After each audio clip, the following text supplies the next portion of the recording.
ಎಲ್ರಿಗೂ ನಮಸ್ಕಾರ. ನೀವು ನೋಡ್ತಾ ಇದ್ದೀರಾ ಸುದ್ದಿ ಸಮಯ ನ್ಯೂಸ್ ಚಾನಲ್. ಇದು ಡೆನ್ ನೆಟ್ವರ್ಕ್. ನಾನು ಮಹರುದ್ರ ರಾಕುಳಿಗಿ. ಮತ್ತೆ ಒಂದಿಷ್ಟು ಹೊಸ ಹೊಸ ಸುದ್ದಿಗಳನ್ನು ತೆಗೆದುಕೊಂಡು ನಾವು ನಿಮ್ಮ ಮುಂದೆ ಬರ್ತಾ ಇದ್ದೀವಿ. ಈ ದಿನದ ಪ್ರಮುಖ ಹೆಡ್ಲೈನ್ಸ್ಗಳನ್ನು ನೋಡ್ಕೊಂಡು ಬರೋಣ. ವಿಶ್ವ ಅಮ್ಮಂದಿರ ದಿನ ನಿಮಿತ್ತ ತಾಯಿ ಸಾತ್ವಿಕ ಬದುಕು ಸ್ಮರಿಸಿದ ಸೋಮನಾಥ್ ಸೋಲಾಪುರೆ. ಬೀದರ್ ಜಿಲ್ಲೆಯ ಔರಾದ್ ಪಟ್ಟಣದ ದಿವಂಗತ ಪ್ರಯಾಗ್ ಬಾಯಿ ಸೋಲಾಪುರೆ 5 ತಲೆಮಾರುಗಳನ್ನು ಕಂಡಿದ್ದಾರೆ. ಒತ್ತಡದ ಇಂದಿನ ಬದುಕಿನಲ್ಲಿ ಪ್ರಯಾಗ್ ಬಾಯಿ ಬದುಕು ಮಾದರಿಯಾಗಿದೆ. ಹೊಸ ಗ್ರಂಥಾಲಯ ನಿರ್ಮಾಣವಾದರೂ ಕೂಡ ಉದ್ಘಾಟನೆ ಭಾಗ್ಯ ಕಾಣದ ಔರಾದ್ ಸಾರ್ವಜನಿಕ ಗ್ರಂಥಾಲಯ ಬೇಗನೆ ಲೋಕಾರ್ಪಣೆಗೊಳಿಸಿ ಓದುಗರಿಗೆ ಅನುಕೂಲ ಮಾಡಿಕೊಡಬೇಕೆಂಬುದು ಸಾರ್ವಜನಿಕರ ಒತ್ತಾಯ. ಸ್ಪರ್ಧಾತ್ಮಕ ಪರೀಕ್ಷೆ ತಯಾರಿ ಮಾಡುವ ವಿದ್ಯಾರ್ಥಿಗಳ ಗತಿ ಏನು? ಚಿಟ್ಟ ರಸ್ತೆಯಲ್ಲಿರುವ ಹೇಮರೆಡ್ಡಿ ಮಲ್ಲಮ್ಮ ಸಭಾಂಗಣದಲ್ಲಿ ಮಲ್ಲಮ್ಮನವರ ಜಯಂತಿ ಆಚರಣೆ. ರೆಡ್ಡಿ ಸಮಾಜದಿಂದ ಸಂಭ್ರಮದ ಮಧ್ಯೆ ಮಹಾತಾಯಿಯ ಮಹಿಳೆ ಸ್ಮರಣೆ. ಸಭಾಂಗಣಕ್ಕೆ ಉಳಿದ 10 ಲಕ್ಷ ಅನುದಾನ ನೀಡಲಾಗುವುದು. ಸಚಿವ ರಹೀಂ ಖಾನ್. ಮೇ 13ರಂದು ಲಿಂಗತ್ವ ಅಲ್ಪಸಂಖ್ಯಾತರ ವತಿಯಿಂದ ಸ್ವಾಭಿಮಾನಿ ನಡಿಗೆ. ನಗರದ ಅಂಬೇಡ್ಕರ್ ವೃತ್ತದಿಂದ ನಡಿಗೆ ಆರಂಭ. ಲಿಂಗತ್ವ ಅಲ್ಪಸಂಖ್ಯಾತರ ಬೇಡಿಕೆಗಳನ್ನು ಸರ್ಕಾರ ಈಡೇರಿಸಲು ನಡಿಗೆ ಆಯೋಜಿಸಲಾಗಿದೆ. ವೀಣಾ ಎಸ್. ಇಂದಿನ ಆಧುನಿಕ ಸಮಾಜದಲ್ಲಿ ಮದುವೆ ತಡ ಆಗ್ತಕ್ಕಂಥದ್ದು, ಮಕ್ಕಳು ಜನನ ವಿಳಂಬ ಆಗ್ತಕ್ಕಂಥದ್ದು ಸಾಮಾನ್ಯವಾಗಿ ಕಂಡು ಬರ್ತಾ ಇದೆ. ಇದರಿಂದ ಈಗ 2-3 ತಲೆಮಾರು ನೋಡುವುದೇ ದುಸ್ತರವಾಗಿದೆ ಮತ್ತು ಅಪರೂಪ ಕೂಡ ಆಗಿದೆ. ಇಂಥ ಕಾಲಘಟ್ಟದಲ್ಲಿ ಬೀದರ್ ಜಿಲ್ಲೆಯ ಔರಾದ್ ಪಟ್ಟಣದ ದಿವಂಗತ ಪ್ರಯಾಗ್ ಬಾಯಿ ಸೋಲಾಪುರೆ 5 ತಲೆಮಾರುಗಳನ್ನು ಕಂಡಿದ್ದರು. ಗಡಿ ಜಿಲ್ಲೆಯ ಮಟ್ಟಿಗೆ ಇಷ್ಟೊಂದು ತಲೆಮಾರು ಕಂಡ ದಾಖಲೆ ಈ ಅಜ್ಜಿಗಿದೆ. ಭಾನುವಾರ ವಿಶ್ವ ಅಮ್ಮಂದಿರ ದಿನ ಈಗಾಗಲೇ ಆಚರಣೆ ಕೂಡ ಆಗಿದೆ.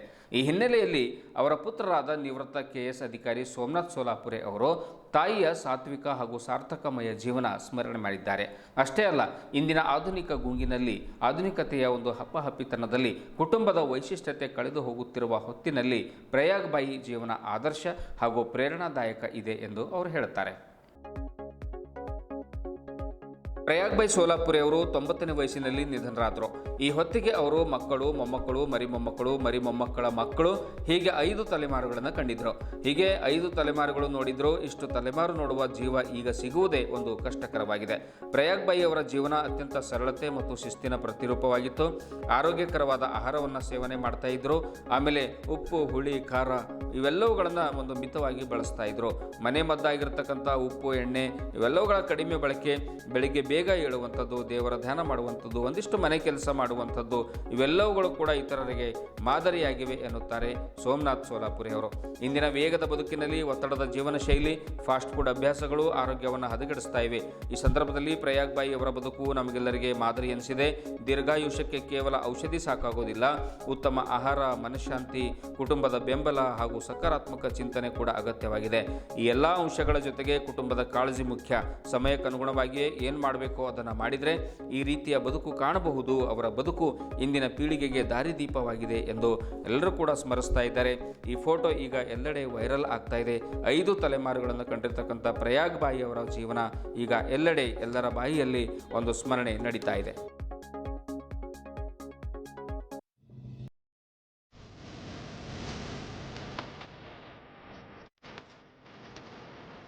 Music Studio.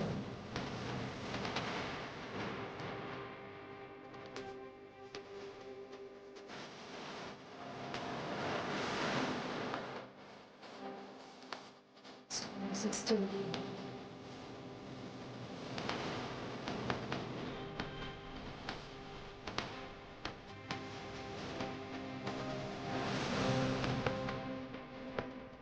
Music Studio.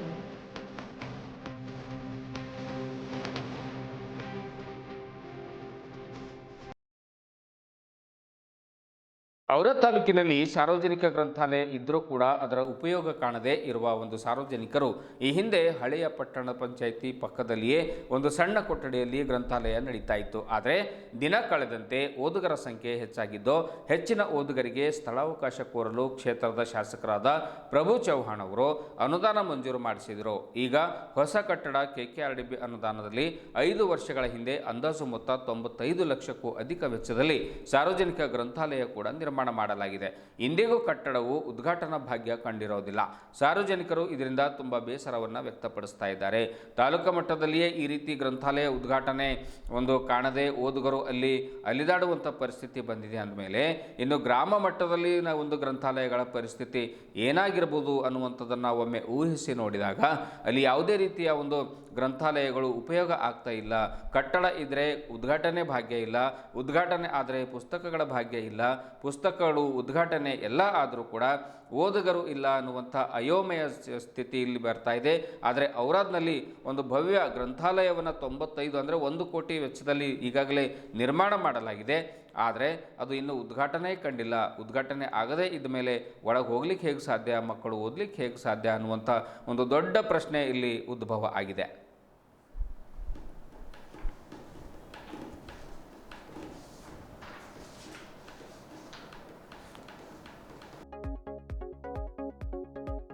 ಇಂದಿನ ಆಧುನಿಕ ಯುಗದಲ್ಲಿ ಅನೇಕ ರೀತಿಯ ಸ್ಪರ್ಧಾ ಪರೀಕ್ಷೆಗಳು ತಯಾರಿ ನಡೆಸುವವರಿದ್ದು ಮನೆಯಲ್ಲಿಯೇ ಇದ್ದು ಓದಲು ತೊಂದರೆ ಆಗ್ತಾ ಇದೆ.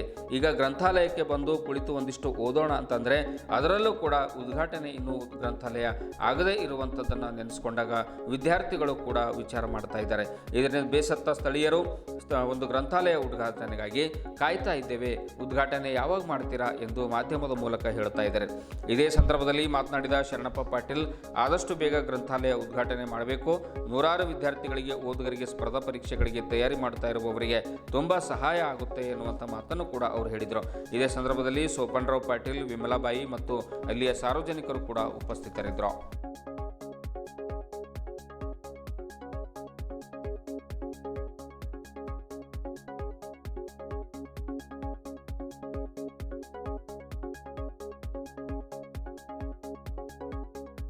ಅಕ್ಕೋರಿ ಗ್ರಂಥಾಲಯ ಕಟ್ಟಡ ಕಟ್ಟಿ ಎಷ್ಟು ದಿನ ಐತ್ರಿ?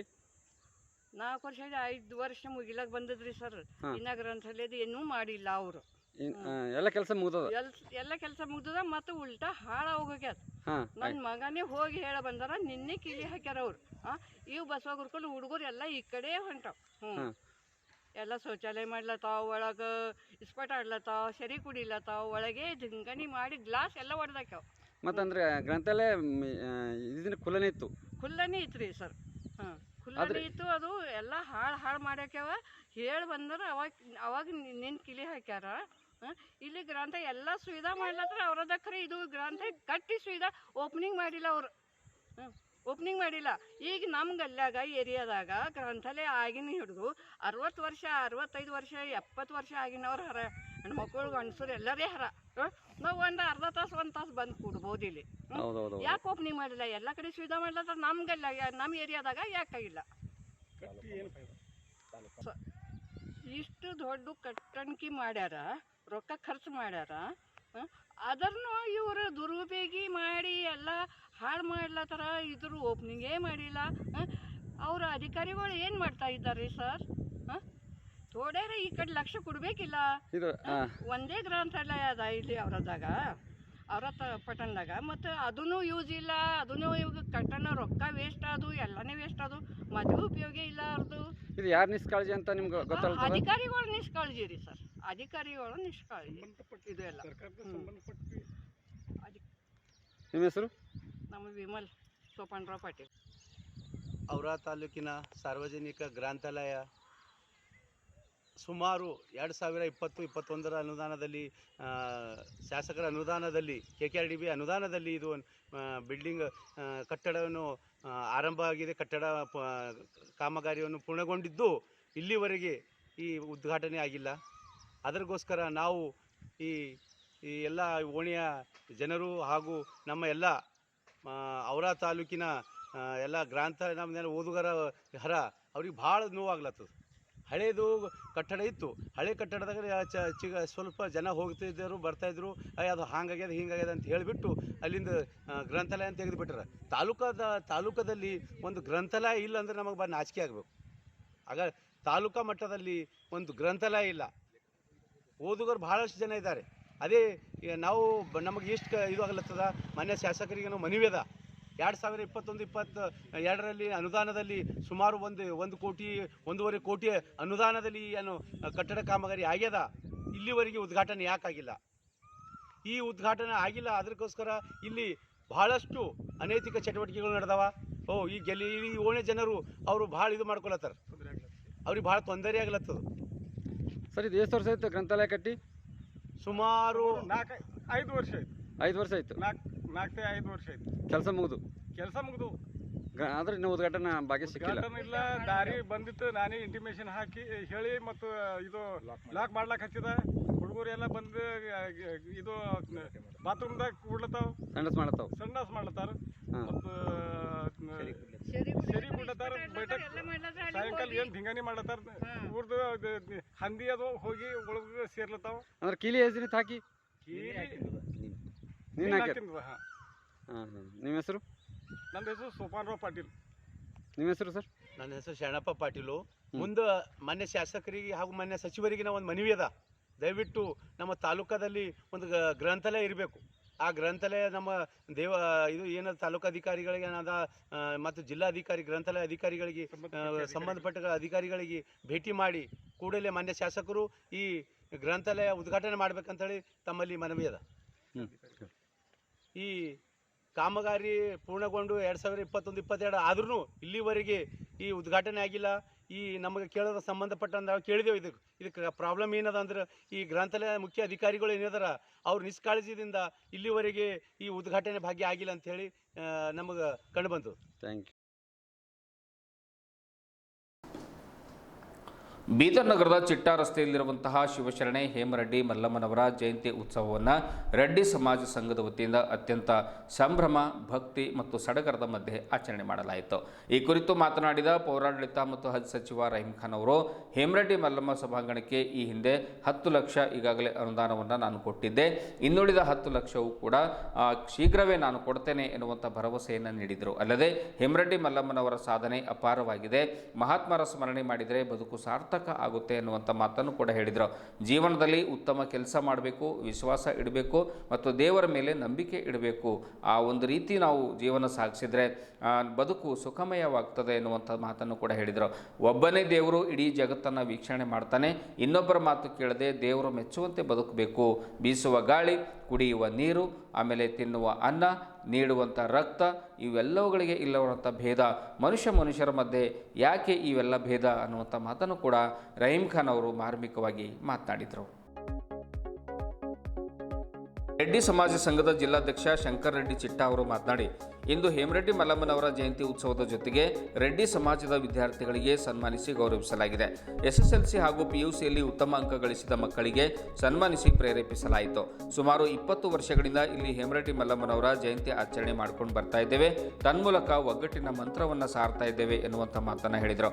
ಇದೇ ವೇಳೆ ಉಪನ್ಯಾಸವನ್ನು ಶಿವಶರಣಪ್ಪ ಹುಗ್ಗೆ ಪಾಟೀಲ್ ಅವರು ನೀಡಿದರು. ವೇದಿಕೆ ಮೇಲೆ ದೇಶಕ್ಕಾಗಿ ಗಡಿಯಲ್ಲಿ ಅಪಾರ ಸೇವೆ ಸಲ್ಲಿಸಿದ ಮಾಜಿ ಸೈನಿಕರನ್ನು ಸನ್ಮಾನಿಸಲಾಯಿತು. ರೆಡ್ಡಿ ಸಮಾಜ ಸಂಘದ ಪದಾಧಿಕಾರಿಗಳು, ಸಮಾಜದ ಬಾಂಧವರು, ಮಕ್ಕಳು, ತಾಯಂದಿರು ಹಾಗೂ ಯುವಕರು ಉಪಸ್ಥಿತರಿದ್ದರು. ಎಲ್ಲರಿಗೂ ಕೂಡ ಮಹಾಪ್ರಸಾದದ ವ್ಯವಸ್ಥೆ ಮಾಡಲಾಗಿತ್ತು. ಬೆಳಗ್ಗೆ DC ಆಫೀಸ್ನಲ್ಲಿ ಬಂದಿದ್ರು, ಮತ್ತೆ ಭವನದಲ್ಲಿ ಬಂದಿದ್ದಾರೆ. ಇದು ಫಸ್ಟ್ ಟೈಮ್ ನೋಡಿದಾಗ ಭವನ ಇಷ್ಟು ಒಳ್ಳೆ ರೀತಿಯಿಂದ ಈ ಒಂದು ಭವನ ಆಗ್ತಿದೆ ಅಂತ ಗೊತ್ತಾಗ್ತಿರಲಿಲ್ಲ. ಆದರೂ यहाँ पे भवन बहुत ही शानदार तरीके से बनाए आप सभी लोग. इसके लिए मैं आप सबको, पूरी कमेटी को, पूरे मेंबर्स को धन्यवाद बोलता हूँ, क्योंकि स्पेशली रेड्डी समाज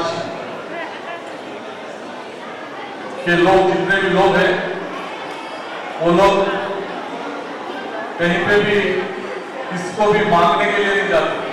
दूसरे समाज में क्या है, हमको जगह दो, भवन बना के दो, दूसरे हर इस पे डिमांड कर रहे हैं. मगर स्पेशली रेड्डी समाज में क्या है, वो लोग कभी भी होराटा होते, अपना हक मांगने के लिए सामने आके ज्यादा पूछते नहीं. बट आज का जमाना क्या है, जब तक आप पूछते नहीं, फाइट नहीं करते, तो जो भी स्कीम्स है मिलना मुश्किल. स्टार्टिंग में मैं और HK पाटिल को जब शंकर रेड्डी साहब लेके आए थे यहाँ पे फाउंडेशन के टाइम, तो जब पता नहीं चला कि बड़ा अच्छा माहौल बनेगा। यहाँ पे बहुत से मैरिजेस, फंक्शन हॉल, तो एक बार मुझे बोरवेल मारने के लिए बोले तो मैं बोरवेल मार के दिया था। और कुछ एमएलए फंड में अमाउंट आ गए,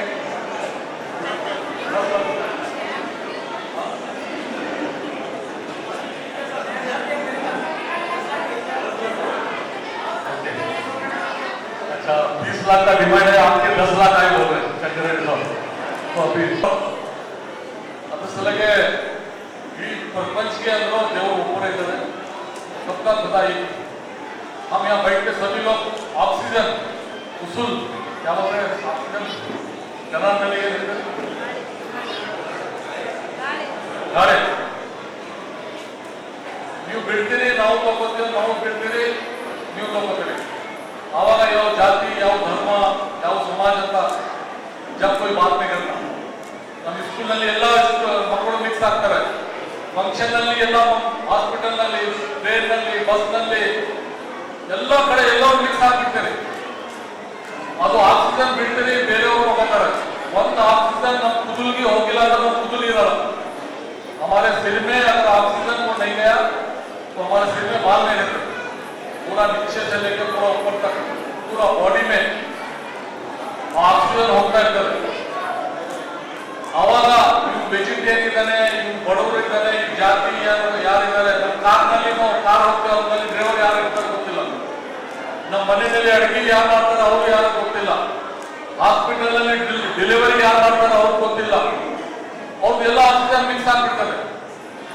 ದೇವರ ಅಲ್ಲೇ ತೋರಿಸಲತ್ತಾರೆ ಏನ ಹೇಮರೆಡ್ಡಿ ಮಲ್ಲಮ್ಮನವರ ಜಯಂತಿ ಮಹೋತ್ಸವ 604ನೇ ಜಯಂತ್ಯೋತ್ಸವದಂದು ಈ ದಿವಸ ನಮ್ಮ ಬೆಳಗ್ಗೆ ನಿನ್ನೆಯಿಂದ ನಮ್ಮಲ್ಲಿ ಹೇಮರೆಡ್ಡಿ ಮಲ್ಲಮ್ಮ ಕಾರ್ಯಕ್ರಮಗಳು ಪ್ರಾರಂಭವಾಗ್ತವೆ। ನಿನ್ನೆ ದೀಪೋತ್ಸವ ಕಾರ್ಯಕ್ರಮ, ಮಹಿಳೆಯರ ಕಳಶೋತ್ಸವ ಕಾರ್ಯಕ್ರಮ, ಸಂಜೆ ಪ್ರಸಾದ ವ್ಯವಸ್ಥೆ, ಬೆಳಗ್ಗೆ ಇವತ್ತು 10ನೇ ತಾರೀಕು ಬೆಳಗ್ಗೆ ಜಯಂತ್ಯೋತ್ಸವ ಆಚರಿಸಲಾಯಿತು।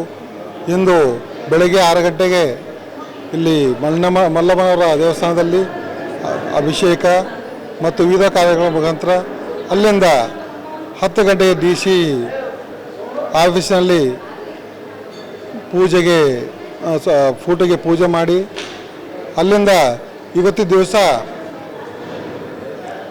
ಇಲ್ಲಿ ಕರ್ನಾಟಕ ಸರ್ಕಾರದ ರಚಿಸಬೇಕಾಗಿತ್ತು।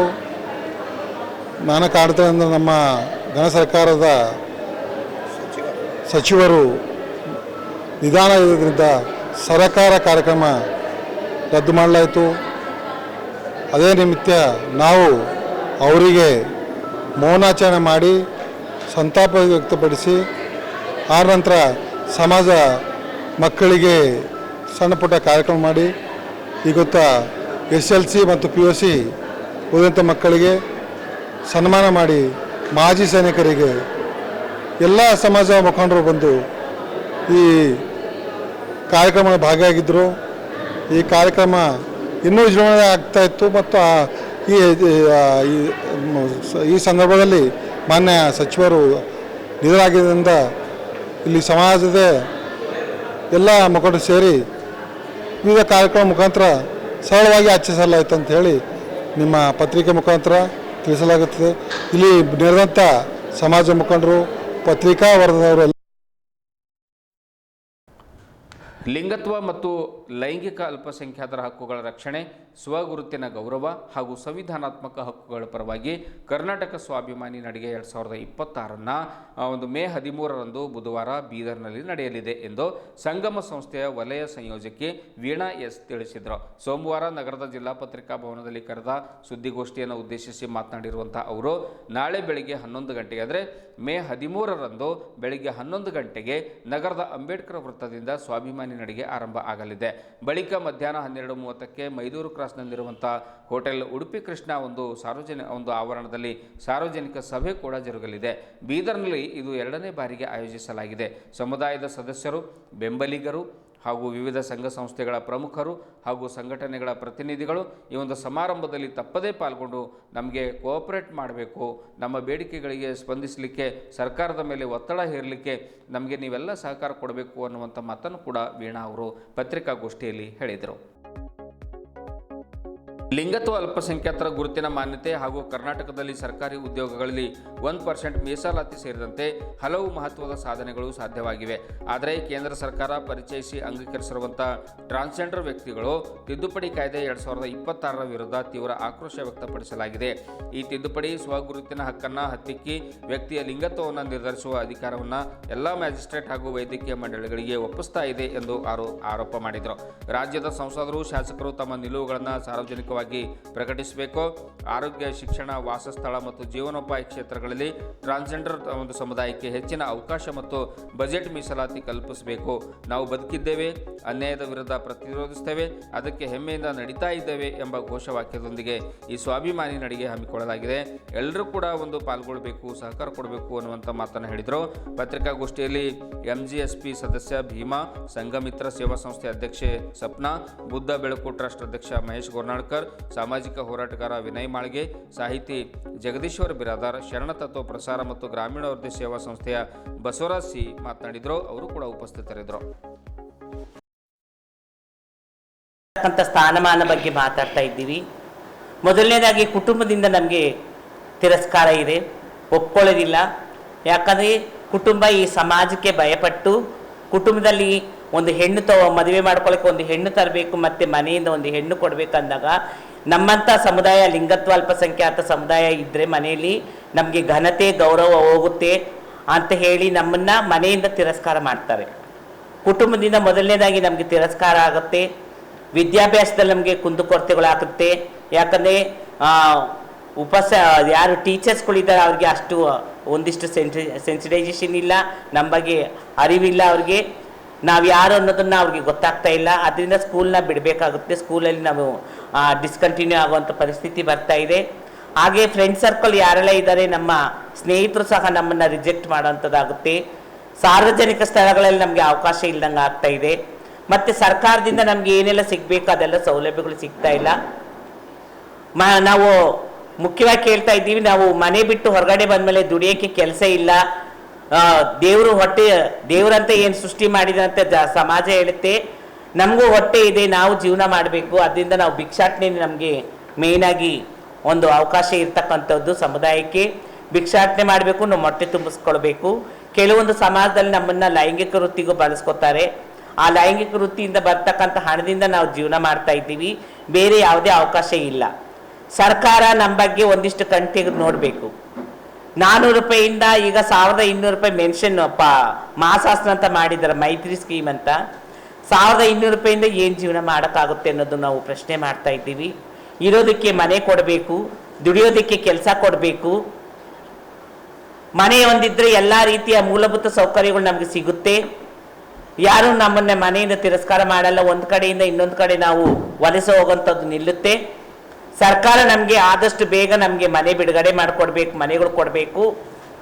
ಹಾಗೆ ನಮಗೆ ಗೌರ್ಮೆಂಟಿಂದ ಬ್ಯಾಂಕ್ಗಳಲ್ಲಿ ನಮಗೆ 3 ಲಕ್ಷದಿಂದ 5 ಲಕ್ಷ ಲೋನ್ ಮಾಡಿಸ್ಕೊಡ್ಬೇಕು. ಬ್ಯಾಂಕ್ ಲೀಡ್ ಮ್ಯಾನೇಜರ್ಸ್ ಯಾರಿದ್ದಾರೆ ಅವರು ನಮ್ಮ ಬಗ್ಗೆ ಕಣ್ ತೆಗೆದು ನೋಡಬೇಕು. ಯಾಕಂದರೆ ನಾವು ಸ್ವಯಂ ಉದ್ಯೋಗ ಮಾಡೋಕ್ಕೆ ಪ್ರಯತ್ನ ಮಾಡ್ತಾ ಇದ್ದೀವಿ, ಅವಕಾಶಗಳು ಸಿಗ್ತಾ ಇಲ್ಲ. ಬ್ಯಾಂಕಿಂದ ನಮಗೆ ಅಟ್ಲೀಸ್ಟು 2.5 ಲಕ್ಷದಿಂದ 3 ಲಕ್ಷ ರೂಪಾಯಿ ನಮಗೆ ಲೋನು ವ್ಯವಸ್ಥೆ ಮಾಡಿಕೊಟ್ರೆ ನಾವೇ ಒಂದಿಷ್ಟು ಕಿರಾಣಿ ಅಂಗಡಿನೋ, ಜೆರಾಕ್ಸ್ ಅಂಗಡಿನೋ, ಇಲ್ಲ ಒಂದು ಬ್ಯೂಟಿ ಪಾರ್ಲರ್, ಇಲ್ಲ ಒಂದು ಕೇಟ್ರಿಂಗೋ ಯಾವುದೋ ಒಂದು ಮಾಡಿಕೊಂಡು ನಮ್ಮ ಜೀವನ ನಡೆಸೋಕ್ಕೆ ನಾವು ರೆಡಿಯಾಗಿದ್ದೀವಿ. ನಮ್ಮಲ್ಲಿ ಎಲ್ಲ ಕೌಶಲ್ಯ ಇದೆ, ಕಲೆ ಇದೆ. ಅದಕ್ಕೆ ಸರ್ಕಾರ ಅವಕಾಶ ಮಾಡಿಕೊಡ್ಬೇಕು, ಗುರುತಿಸ್ಬೇಕು, ನಮಗೆ ಎಲ್ಲ ರೀತಿಯ ಸೌಲಭ್ಯಗಳು ಕೊಡಬೇಕು. ಸರ್ಕಾರ ತಂದಿರ್ತಕ್ಕಂಥ 1% ರಿಸರ್ವೇಷನ್ ಏನಿದೆ, ಹಾರಿಜೆಂಟಲ್ ರಿಸರ್ವೇಷನ್ ಅಂತೀವಿ ನಾವು. ಮುಖ್ಯವಾಗಿ ನಾವು ಗೌರ್ಮೆಂಟ್ ಇಲಾಖೆಗಳಲ್ಲಿ 100 ಜನ ಇದ್ದರೆ ಅದರಲ್ಲಿ 1 ಜನ ನನ್ನ ಸಮುದಾಯನ ಕೆಲಸಕ್ಕೆ ತಗೊಳ್ಬೇಕು. 1000 ಜನ ಇದ್ದರೆ 10 ಜನನ ನಮ್ಮ ಸಮುದಾಯನ ಕೆಲಸಕ್ಕೆ ತಗೊಳ್ಬೇಕು ಅಂತ ನಾವು ಈ ಒಂದು ಹಾರಿಜೆಂಟಲ್ ರಿಸರ್ವೇಷನ್ ಇರೋದು. ಒಂದು ಟ್ರಾನ್ಸ್ಜೆಂಡರ್ ಆಗಿ ನಾವು ತಗೊಳ್ಬೋದು, ಇನ್ನೊಂದು ನನ್ನ ಜಾತಿ ನನ್ನ ಧರ್ಮನ ಗುರುತಿಸ್ಕೊಂಡು ಆ ಒಂದು 100 ಜನದಲ್ಲಿ ಒಬ್ಬರಿಗೆ ನಮ್ಗೆ ಅವಕಾಶ ಮಾಡಿಕೊಡ್ಬೇಕು ಅಂತ ಹೇಳಿ ಈ ಹಾರಿಜೆಂಟಲ್ ರಿಸರ್ವೇಷನ್ ಹೇಳ್ತಾ ಇದೆ. ಇದು ರಿಸರ್ವೇಶನ್ ಇರದೇ ಆಗಿ ಒಂದು ಟ್ರಾನ್ಸ್ಜೆಂಡರ್ ಆಗಿ ತಗೊಳ್ಬಹುದು, ಇನ್ನೊಂದು ನನ್ನ ಜಾತಿ ಹೆಸರಲ್ಲಿ ಶಕ್ತಿ ನಿಜವಾಗ್ಲೂ ಲೈಂಗಿಕ ಅಲ್ಪಸಂಖ್ಯಾತರನ್ನೇ ಇವರು ದೇಶ ವಿರೋಧಿ ಅಂತ ನೋಡ್ತಾ ಇದ್ದಾರೆ. ಅವರ ಅಲ್ಲ, ಅವ್ರು ಇದೇ ನೆಲದ ಮಕ್ಕಳು, ಇದೇ ದೇಶದ ಪ್ರಜೆಗಳು. ಅವರಿಗೆ ಸಂವಿಧಾನಬದ್ಧವಾಗಿರ್ತಕ್ಕಂಥ ಹಕ್ಕುಗಳು ಪ್ರತಿಯೊಂದು ಅವರಿಗೆ ಕಾನೂನು ಕೊಟ್ಟಿದೆ, ಸಂವಿಧಾನದಲ್ಲಿ ಅವರಿಗೆ ಹಕ್ಕಿದೆ. ಹಾಗಾಗಿ ನಾವು ಸದಾ ಕಾರ್ಮಿಕರಾಗಿರ್ಬೋದು, ನಿರ್ಲಕ್ಷ್ಯಕ್ಕೆ ಒಳಪಟ್ಟಿರ್ತಕ್ಕಂಥ ಯಾವುದೇ ಜಾತಿ ಸಮುದಾಯದ ಜನ ಆಗಿರ್ಬೋದು, ನಾವು ಲಿಂಗತ್ವ ಅಲ್ಪಸಂಖ್ಯಾತರಿರ್ಬೋದು, ಇವರ ಸದಾ ಇವ್ರ ಬೆನ್ನಿಗೆ ನ್ಯಾಯಯುತ ಹೋರಾಟಕ್ಕೆ ಸದಾ ನಾವೆಲ್ಲ ಸಂಘ ಸಂಸ್ಥೆಗಳು, ಪ್ರಗತಿಪರ ಚಿಂತಕರು ಸದಾ ಇವ್ರ ಜೊತೆ ಬೆನ್ನೆಲುಬಾಗಿ ನಿಲ್ತೀವಿ. ನಾವು ನಿಮ್ಮ ಒಂದು ನ್ಯಾಯಕ್ಕಾಗಿ ನಾವು ಜೈಲಿಗೆ ಹೋದ್ರು ತೊಂದರೆ ಇಲ್ಲ, ನಾವು ನಿಮ್ಮ ಹೋರಾಟಕ್ಕೆ ಸದಾ ಬೆಂಬಲವಾಗಿ ನಿಲ್ತೀವಿ. ಏನು 13ನೇ ತಾರೀಕಿಗೆ ಬೀದರ್ನಲ್ಲಿ ಸ್ವಾಭಿಮಾನಿ ನಡಿಗೆ ಏನು ಹೋರಾಟ ಇದೆ, ಅದು ಬಾಬಾ ಸಾಹೇಬ್ ಸಂವಿಧಾನ ಶಿಲ್ಪಿ ಡಾಕ್ಟರ್ ಬಾಬಾ ಸಾಹೇಬ್ ಅಂಬೇಡ್ಕರ್ ಅವರ ವೃತ್ತದಿಂದ ಗುರುದ್ವಾರದ ಕಮಾನ್ವರೆಗೆ, ನಮ್ಮ ಹೊಸ ಬಸ್ ಸ್ಟ್ಯಾಂಡ್ ಹತ್ರ ಕಮಾನ್ವರೆಗೆ ಆ ಒಂದು ಕಾಲ್ನಡಿಗೆ ಜಾಥಾ ಇರ್ತದೆ. ಆ ಜಾಥಾ ಬಹಳ ವಿಶೇಷವಾಗಿರ್ತಕ್ಕಂಥ 1969ರಲ್ಲಿ ನ್ಯೂಯಾರ್ಕ್ನ ಒಂದು ಸ್ಥಳದಲ್ಲಿ ಇವರು ಗ್ರೀನ್ವಿಚ್ ಸ್ಟಾನ್ವಾಲ್ ಹತ್ರ ಏನು ಇವರ ಸಮುದಾಯ ಒಂದು ಸ್ವಾಭಿಮಾನಕ್ಕಾಗಿ ಎಲ್ಲರೂ ಒಂದು ಕಡೆ ಸೇರಿದ್ರು. ಸೇರಿದಾಗ ಪೊಲೀಸರು ಇವ್ರ ವಿರುದ್ಧ ಒಂದು ಮೇಲೆ ಹಲ್ಲೆ ಮಾಡುವಂತದಾಗಲಿ, ಇವರಿಗೆ ಒಂದ್ ಕಡೆ ಕೂಡ್ಲಿಕ್ಕೆ ಬಿಡುವಂತದ ಮಾಡಿದಾಗ ಅವ್ರ ವಿರುದ್ಧ ತಿರುಗಿ ಬಿದ್ದಿರ್ತಕ್ಕಂಥ ಚಳುವಳಿ, ಅದು ದಂಗೆ ಅಂತಾನೆ ಅದು ಮಾಡಿ, ಅದ ಒಂದು ಸ್ವಾಭಿಮಾನ ನಡಿಗೆ ಅಂತಾನೆ ಇಡೀ ಅವರಿನಿಂದ ಇವರು ನಡ್ಕೊಂಡು ಬರ್ತಾ ಇದ್ದಾರೆ. ಮತ್ತೆ ಕೇಂದ್ರ ಸರ್ಕಾರ ಇವರ ಸಮುದಾಯಗಳಿಗೆ ಮಾಹಿತಿ ಇಲ್ಲದೆ, ಇವ್ರ ವಿಶ್ವಾಸಕ್ಕೆ ತಗೊಳ್ಳದೆ, ಇವ್ರ ಜೊತೆ ಸಂವಾದ ಚರ್ಚೆಗಳು ಮಾಡದೆ 2026 ಏನು ಕಾಯ್ದೆ ತಂದಿದೆ, ಟ್ರಾನ್ಸ್ಜೆಂಡರ್ ಕಾಯ್ದೆ, ಇದು ಅವರ ಒಂದು ಹಕ್ಕಿನ ವಿರುದ್ಧ ಇದೆ, ಅವರ ಸಮುದಾಯದ ವಿರುದ್ಧ ಇದೆ. ಏನಾದ್ರು ಮರೆಯಾಡಿದ್ರೆ ಕೇಂದ್ರ ಸರ್ಕಾರ ಇವ್ರ ಜೊತೆಲಿ ಕೂಡಿ, ಇವ್ರ ಜೊತೆಲಿ ಕುಂತು ಇವ್ರ ಜೊತೆ ಚರ್ಚೆ ಮಾಡಿ, ಇವ್ರ ನೋವೇನು, ಇವ್ರ ನಲಿವೇನು, ಇವ್ರ ಕಷ್ಟ ಏನು, ದುಃಖ ಏನು, ಸುಖ ಏನು ಕೇಳಿ ಇವ್ರಿಗೆ ಯಾವ ರೀತಿ ಇವರಿಗೆ ಸಪೋರ್ಟಿವ್ ಆಗಿ ನಿಲ್ಬೇಕು. ಕೇಂದ್ರ ಸರ್ಕಾರಗಳು ಯಾವುದೇ ಸರ್ಕಾರ ಆಗಲಿ, ನಾವಿಲ್ಲಿ ಅಣ್ಣ ತಮ್ಮದು ಜಗಳ ದಾಯಾದಿಗಳಾಗಬಹುದು, ಆದ್ರೆ ಸರ್ಕಾರಗಳು ಎಲ್ಲರಿಗೂ ಒಂದು ತಾಯಿ ತಂದೆ ಸ್ಥಾನದಲ್ಲಿ ಇರಬೇಕು. ಆದ್ರೆ ಒಂದ್ ಕಣ್ಣಿಗೆ ಸುಣ್ಣ, ಒಂದ್ ಕಣ್ಣಿಗೆ ಬೆಣ್ಣೆ ಹಚ್ಚುವಂತ ಕೆಲಸ ಇವತ್ತು ಕೇಂದ್ರ ಸರ್ಕಾರ ಮಾಡ್ತಾ ಇದೆ.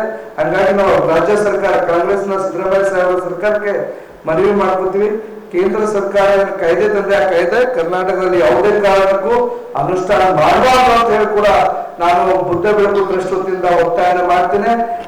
ಈ ಒಂದು ರಾಷ್ಟ್ರಪತಿ ಸಾಹೇಬ್ ಅಂಕಿತ ಹಾಕಿದಾರಲ್ಲ, ಇವರ ಏನು ಸೊಸೈಟಿಗಳಿದೆ, ಇವ್ರ ಸಮುದಾಯಗಳ ಲೀಡರ್ಸ್ಗಳ ಜೊತೆಗೆ ಕೇಂದ್ರದಲ್ಲಾಗಲಿ, ದೆಹಲಿಯಲ್ಲಾಗಲಿ, ಆಯಾ ರಾಜ್ಯದಲ್ಲಾಗಲಿ ಸಭೆ ಮಾಡಿ ಏನೆಲ್ಲ ಬೇಕು ಅನ್ನೋದ್ರ ಬಗ್ಗೆ ಇವ್ರಿಗೆ ಚರ್ಚೆ ಮಾಡಿ ಕಾಯ್ದೆ ತರಬೇಕಾಗಿತ್ತು. ಇವರ ವಿರುದ್ಧವಾಗಿ ನೋಡ್ರಿ, ಬೇರೆ ಯಾರಾದ್ರೂ ಇವ್ರ ಸಮುದಾಯದ ಜೊತೆ ಜಗಳ ಆಡಿದ್ರೆ ಅವ್ರಿಗೆ 2 ವರ್ಷ ಸಜಾ ಶಿಕ್ಷೆ ಇದೆ, 2 ಲಕ್ಷ ದಂಡ ಇದೆ. ಇವ್ರ ಸಮುದಾಯದಲ್ಲೇ ಒಂದು ಯಾವುದೋ. ಇದುವರೆಗೂ ಸುದ್ದಿ ಕೊಟ್ಟಿರುವ ನಾನು ಮಹಾರುದ್ರ ಡಾಕುಳಿಗಿ. ಮತ್ತೆ ಮುಂದಿನ ವಾರ್ತೆಗಳೊಂದಿಗೆ ಭೇಟಿಯಾಗೋಣ. ವಂದನೆಗಳು.